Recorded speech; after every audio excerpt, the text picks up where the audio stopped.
Just manifest the success and wealth she wanted. I believe that working a 9-to-5 is absolutely soul-crushing, and it's the equivalent of modern-day slavery. The reason why you're not getting what you want out of life is because you're stuck in the victim mentality loop. I recently quit my job, and I have everyone ask me, well, what are you gonna do for money? When are you gonna find another job? And I'm just like, I don't want to. Everybody that talks about Wow. Wow. What is this world turning into? You don't want to work. Wait, if you don't work, how do you eat?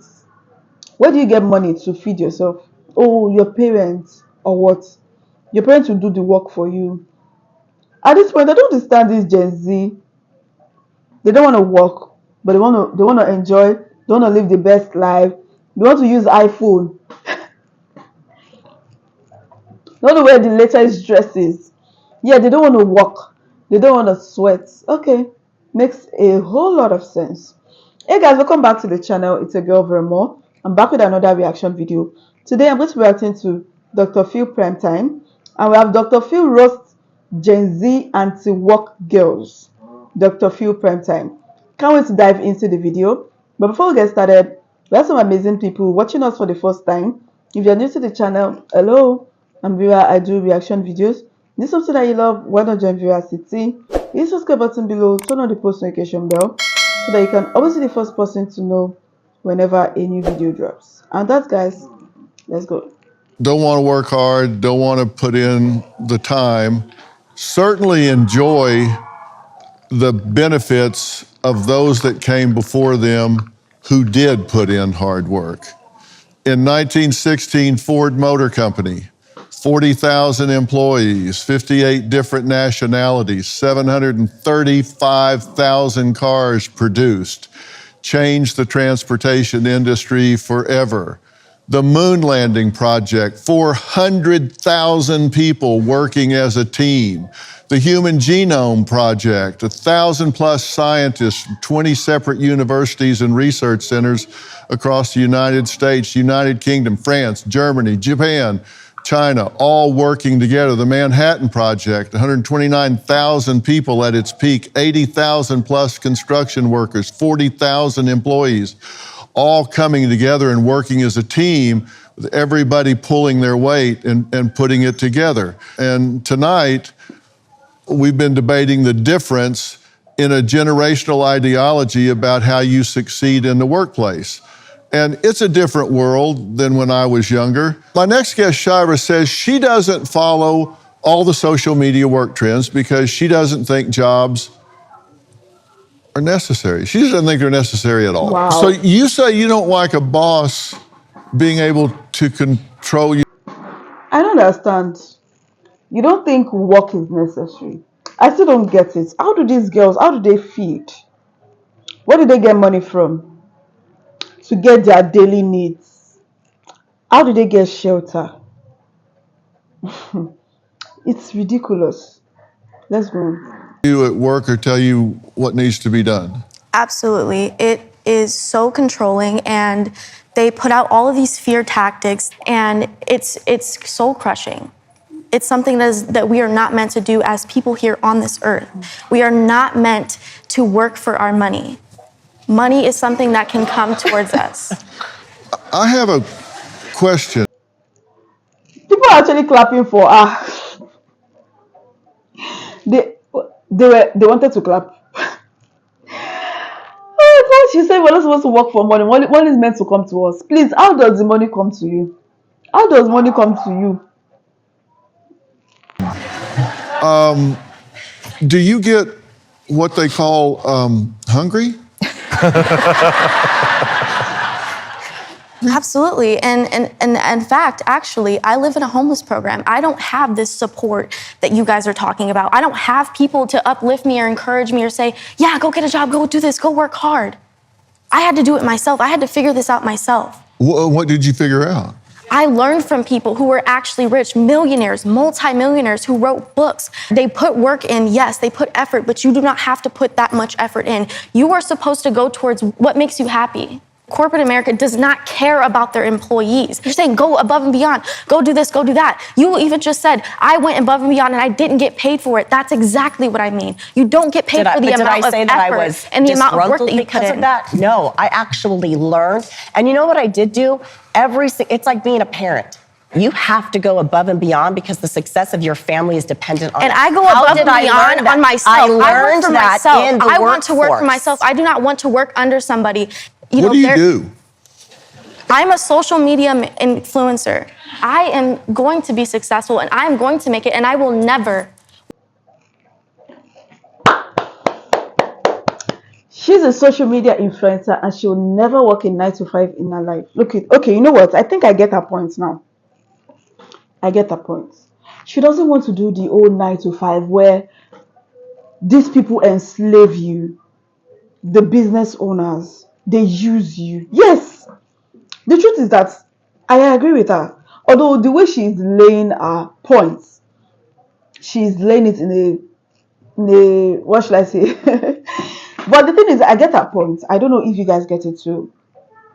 She doesn't want to do 9 to 5. Most of these business owners, they enslave you. I've done 9 to 5 countless times before I decided to stop. I quit. Being a social media influencer is a job. She said she doesn't want to work. It is a job. What I'm doing right now, my YouTube channel, is my job. It is my office.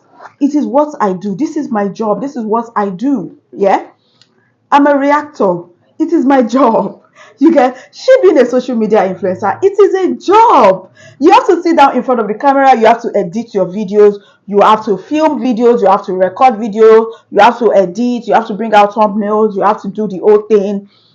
You have to reply comments. You have to engage. It is a job. Some of the job owners out there, they're actually users. They are users. They use you, they drain out your blood. There was a place where I was working while I was doing my IT. And the ladies were like, they don't get married. They've been at the job that they are not getting suitors. And someone said, it's because you guys are always at work. They work Mondays to Saturdays. Even on Sundays, sometimes they come to work. And they go to work by 8 o'clock in the morning. They come back home by 8 in the evening. 8 a.m. to 8 p.m. So they're like, okay, so what time do you even have for yourself? You don't have any time for yourself to do anything reasonable for yourself. But when she's getting it wrong, that even being a social media influencer is a job on its own. So there are some people that will say, I don't want to be a 9 to 5er. I don't want to do that 9 to 5. Fine, it's fine. You can go and do what you love. But have it at the back of your mind that you are still doing a job. But because if it is, but I say this with her that if you're doing something that you love, then it might not be a job to you. It might be like, okay, I'm doing something I love. Like if someone walk up to me and say, what do you do? I'll be like, oh no, I don't do anything. But actually, I'm a content creator. It is my job. It was today I was just reasoning that. Why do I tell people I'm not doing anything? I don't have a job. I actually have a job. I am a content creator. I am a YouTuber. That is my job. I don't know if I'm making sense, but let's get back to the video. Work a 9 to 5 in my life. Your perspective is your perspective, and that's fine, and you have that right. Absolutely. Just like those of us that have actually put our noses to the grindstone, enjoy the fruits of our hard work, and that hard work is trickling down to our future generations. That is important to us. Social media is a fad. Gabrielle says that she knows how employees can better live their lives, and that's why she created the popular working concept, lazy girl job. Work-life balance is now becoming way, way, way more desired than the pay raise. I'm so much more interested in doing the bare minimum and quiet quitting. I quit my corporate job a year ago. I used to be a girl boss. What does the lazy girl job girl do all day? I thought I'd show you a day in the life as me. So at 7 a.m. I went to the gym. Predominantly do hot yoga and Pure Barre. That's what I love, and I need a lot of breaks in my day. If you feel stuck making any progress in your career, I have something for you. It's not an ebook. It's not a course. To make a change in your career takes actual reflection. It takes looking in the mirror and being honest with yourself. Found a professional way to say, I'm not doing this work, or this isn't part of my job. There's all these new AI tools for job seekers, which really helps you. It's great to have AI actually apply for jobs for you, write your resumes, your cover letters, all that stupid stuff that we don't need to do anymore. I'm talking about the mindset of actually holding your boundaries At your job, I'm not going to go back into the office if the company culture is screwed up. I am the anti-work girl boss because I believe that the world is due for a huge transformation when it comes to relationship with work. Well, now, Gabrielle. I don't have any issue with working online. Being a content creator is actually a job. In fact, it pays more than some of these 9-to-5 jobs. Yes. There's a place I used to work before, 8 to 7, 8 a.m. to 7 p.m. The job I'm doing right now, my content creation job, pays me more than that job. I sit at the office from Monday to Saturday, 8 to 7 every single day. Yet I am paid peanuts. I don't know if you guys are seeing reasons here. Let's go on. Has had over 10,000 worldwide media mentions after creating lazy girl jobs. So this had traction, right? Yes, it did. And why do you think it resonated so much with people? Well, lazy girl job, obviously, if you have no context to it, it's very easy to get triggered. So I think there was almost that negative attention to it. But on the positive side of things, it was an ability for Gen Z to actually have permission to discuss work-life balance at scale. Mm-hmm. Lazy is a pejorative term. That's something that people think of in a negative way, being lazy. But then you talk about work-life balance, and that's not negative at all. Yeah, correct, sir. I really appreciate you bringing that up. So lazy girl is a TikTok trend. So lazy girl hair routines, lazy girl workouts were very, very popular at that time. Oh. So it was more about doing something that we are expected to in womanhood in an efficient amount of time. So when I saw that, I said, hair and makeup's great, but why don't we talk about careers as well as women? So you spend a lot of time on this? As much as I want to, and sometimes when I don't want to work, I also take breaks, just like any entrepreneur does. It's a passion for you. Of course, and I teach most women to find that cool, right? Find your passion, and if it's not your 9-to-5 and you're not a careerist in that way, let's maybe not have so much judgment around that. Judgment around what? So typically your first or second question when you're meeting someone new, it's what do you do for work? It's great to be proud of what you do for a living, absolutely, but also adds this social categorizing system that we do, or it's, oh, they're just a janitor, right? We do some stuff like that. And when we attach our self-worth around things that are external from us, that we can't necessarily control all the time, promotions, right? We're a little bit out of our control, depending on how you vouch for yourself or put in the good work, like they say. Typically, when we don't get what we want in our job titles, we have suffering around that. And so there's this whole idea that I'm trying to really popularize of just decentering the 9-to-5 from your life, and what does that look like? Well, some people need that.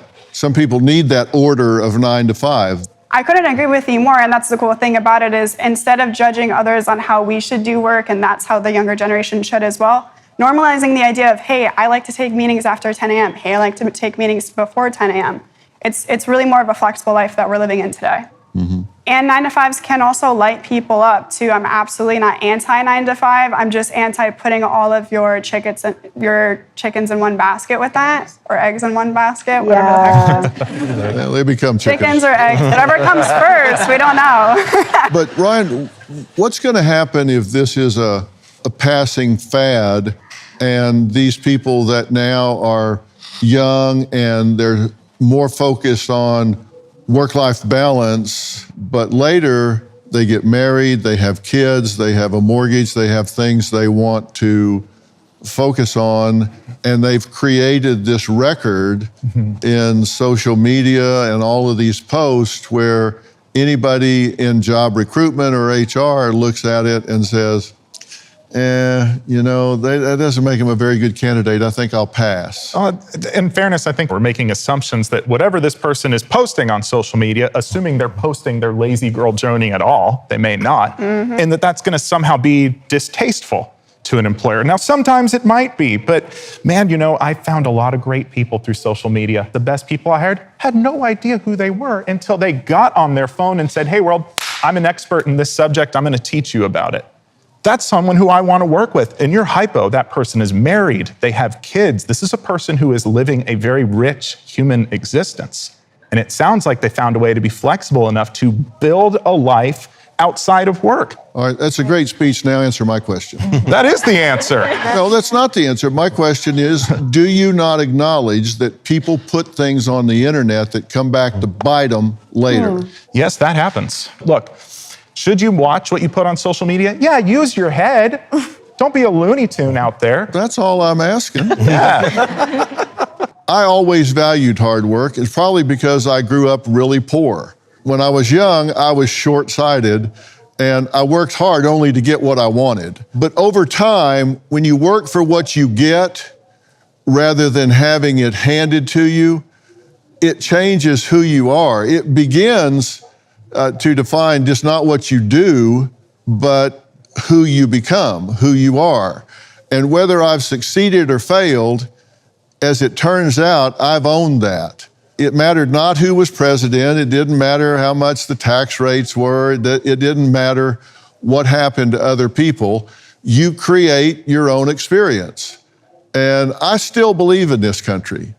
There is no other country where a poor kid with an alcoholic father and periods of being homeless and living on the street can achieve the kind of success that I've enjoyed in my life.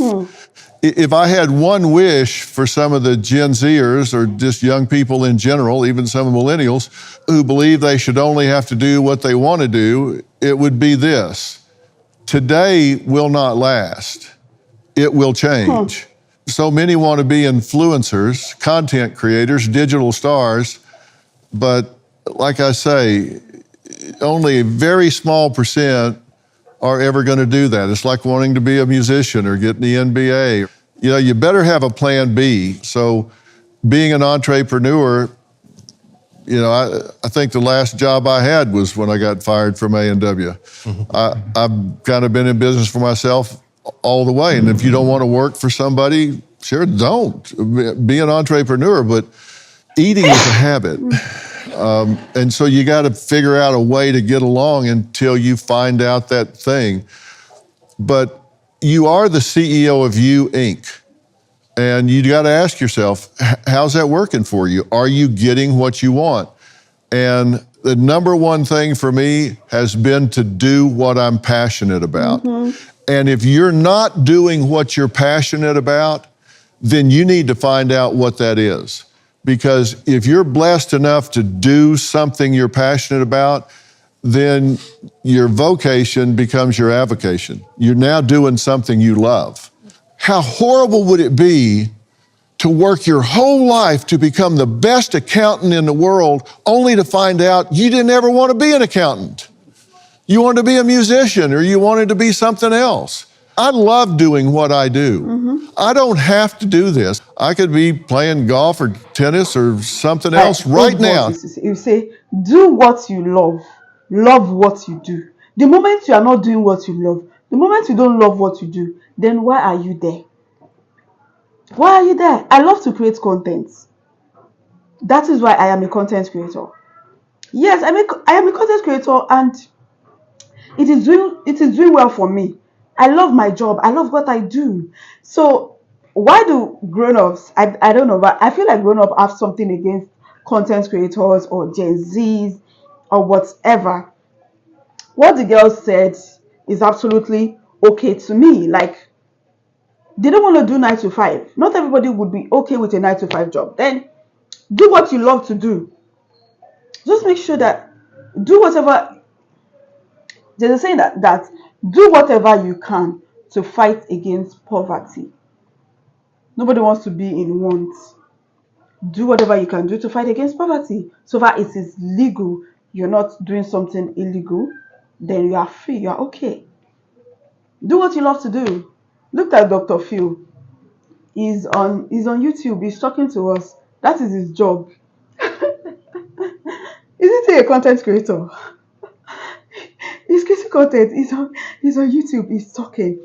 He's talking to us. So he's also working. He's a social media person as well. So what's the war against social media? Like, I don't know. These days they don't see content creation as a serious job, but it is actually. So the bottom line is this: do what you love. Do what you are passionate about. If it is a 9 to 5 job, do what you love to do. If it's 9 to 5, it is being a social media influencer, do what you love to do. That is what I would say. I'm not against anyone that wants to be a social media influencer. It is a job. Thank you very much. Thank you guys so much for watching. What are your thoughts? What do you guys think about this video? Drop a comment down below. I totally enjoyed this. If you enjoyed this video as much as I did, give it a thumbs up and please share this video. And if you're new to this channel, join VeraCity. Hit the subscribe button below, turn on the post notification bell so that you can always be the first person to know whenever a new video drops. And that's guys, see you in my next one. Bye.